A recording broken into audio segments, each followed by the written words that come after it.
رمضان رمضان شهرك يا رحمن شفيه اعوذ باللہ من الشیطان الرجیم بسم اللہ الرحمن الرحیم شہر رمضان الذی انزل فیہ القرآن ھدی للناس۔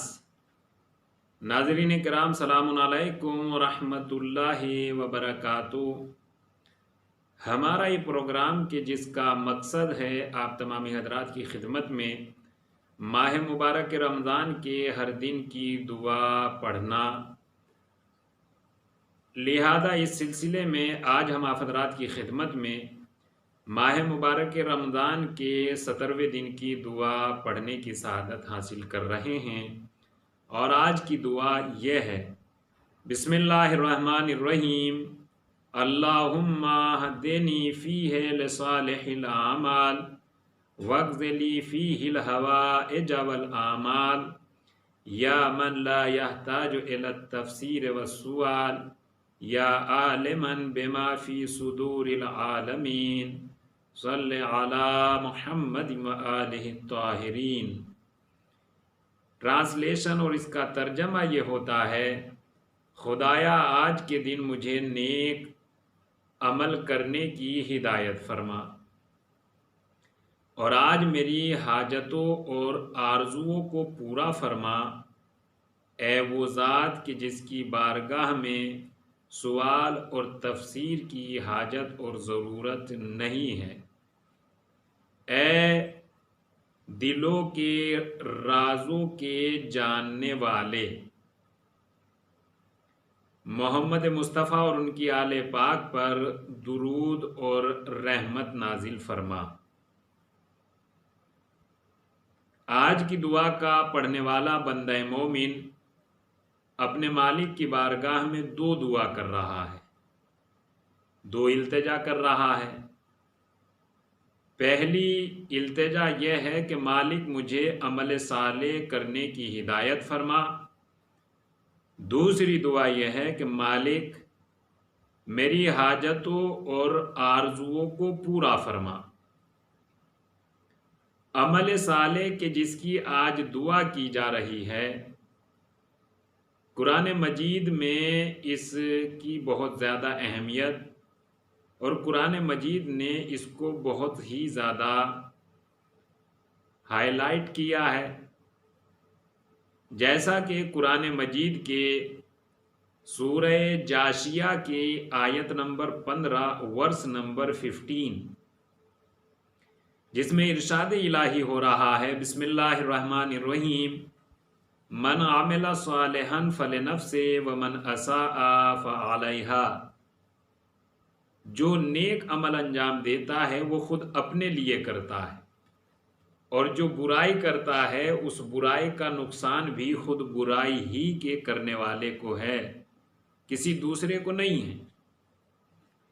اور قرآن مجید نے عمل صالح کو، جس کی آج دعا کی جا رہی ہے، میرے مالک مجھے عمل صالح کرنے کی ہدایت فرما، عمل صالح پر بہت زور دیا ہے، اور عمل صالح کو نقصان سے بچنے کا ذریعہ بیان فرمایا ہے۔ قرآن مجید کا مختصر سا سورہ جو تمام مومنین و مومنات کی الحمدللہ زبانی یاد ہوتا ہے، اور ہم اپنی نمازوں میں بھی اس سورے کی تلاوت کرتے ہیں۔ سورہ یہ ہے، ارشاد الہی ہو رہا ہے، اور پروردگار عالم نے قسم کھا کر اعلان کیا ہے۔ قسم یعنی اگر ہمارے جیسا انسان بھی اپنی باتوں میں قسم کھاتا ہے تو سامنے والے کو اس کی بات پر بھروسہ اور یقین سا ہونے لگتا ہے، لیکن اگر پروردگار عالم کوئی بات قسم کھا کر کہہ رہا ہے تو اس بات میں کتنا دم اور کتنی اہمیت اور کتنی عظمت پائی جاتی ہے، اس بات کا اندازہ انسان کو کر لینا چاہیے۔ تو پروردگار عالم عمل صالح کی اہمیت، عظمت بیان کرتے ہوئے ارشاد ہو رہا ہے: بسم اللہ الرحمن الرحیم، والعصر ان الانسان لفی خسر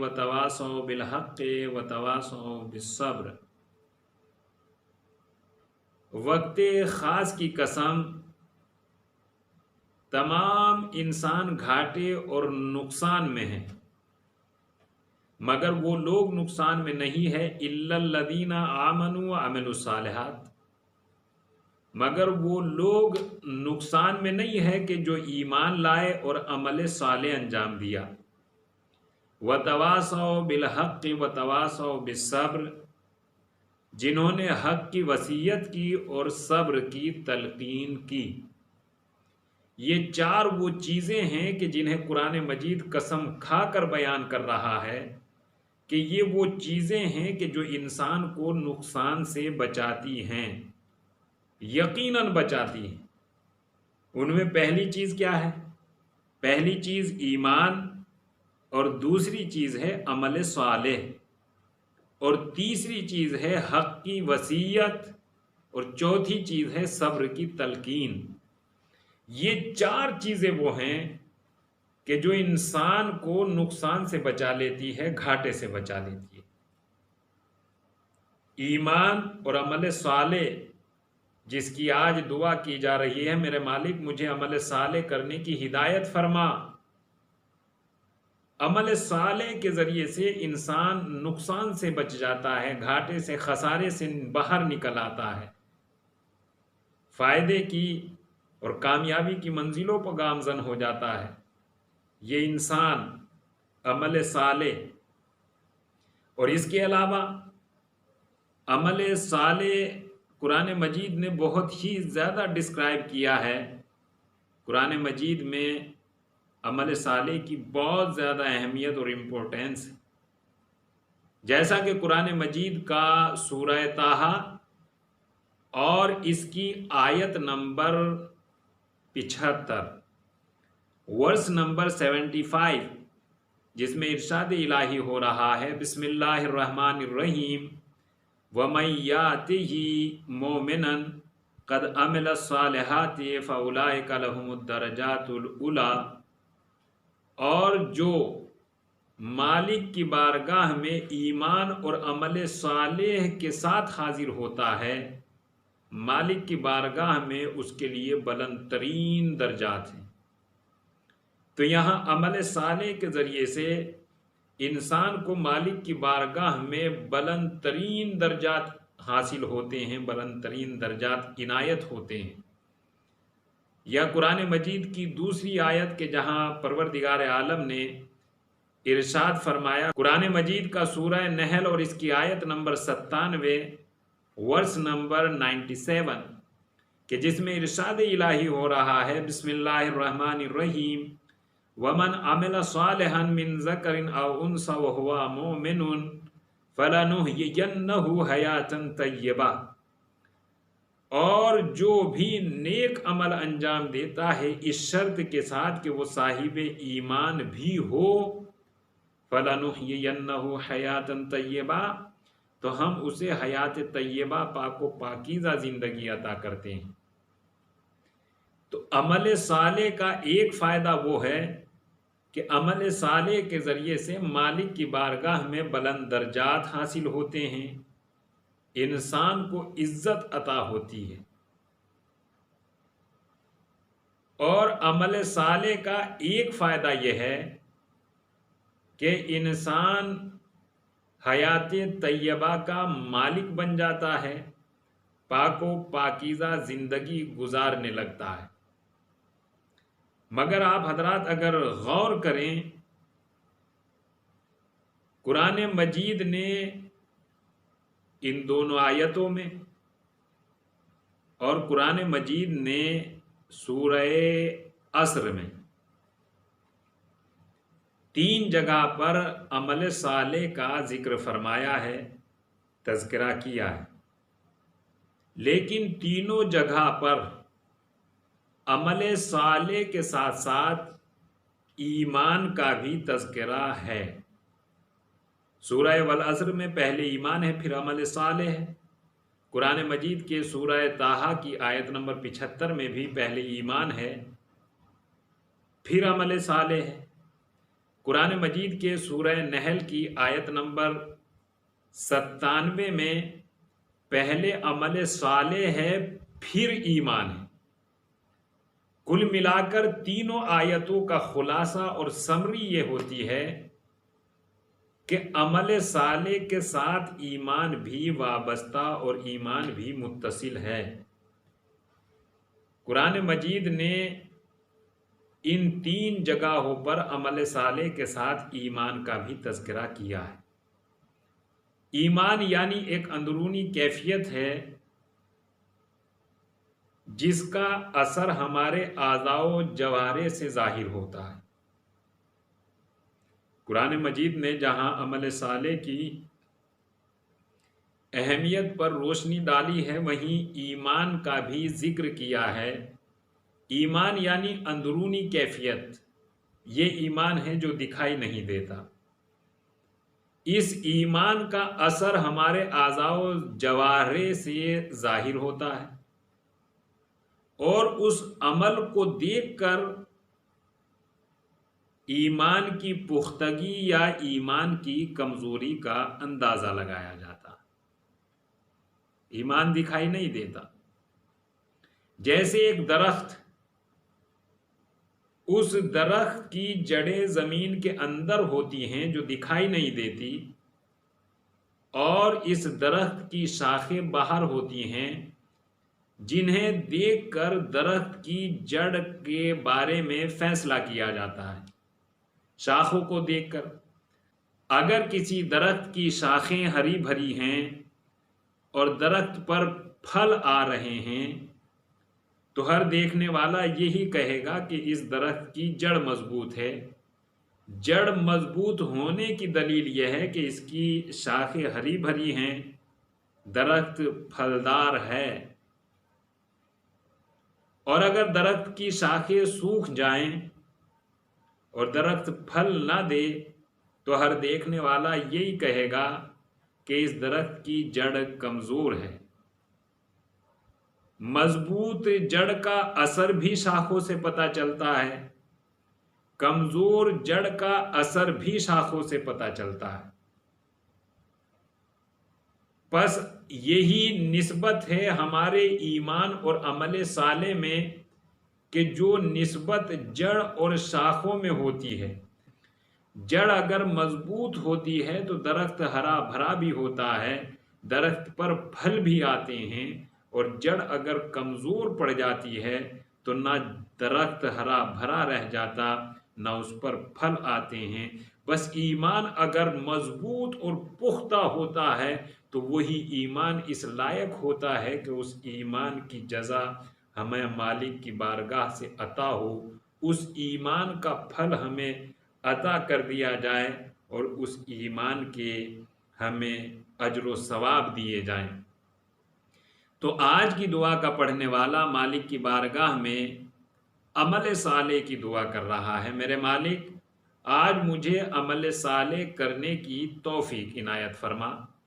عمل صالح، نیک عمل، اگر انسان نیک عمل کرتا ہے تو اس کا فائدہ بھی اسے ہی ہے۔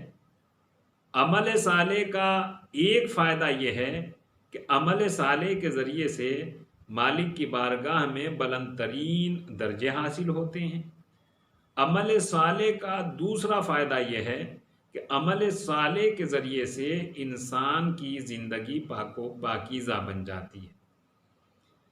اب ہم بڑھتے ہیں آج کی دعا کے دوسرے جملے کی طرف کہ جہاں دعا کے پڑھنے والے نے اپنے مالک کی بارگاہ میں یہ دعا کی کہ میرے مالک وقض لی فیہ الحوائج والآمال، مالک آج کے دن میری حاجتوں اور میری آرزوؤں کو پورا فرما۔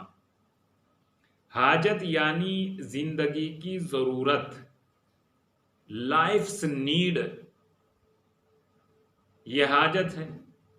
اور آج کی دعا کا پڑھنے والا اپنے مالک کی بارگاہ میں یہ دعا کر رہا ہے، مالک میری حاجتوں کو پورا فرما۔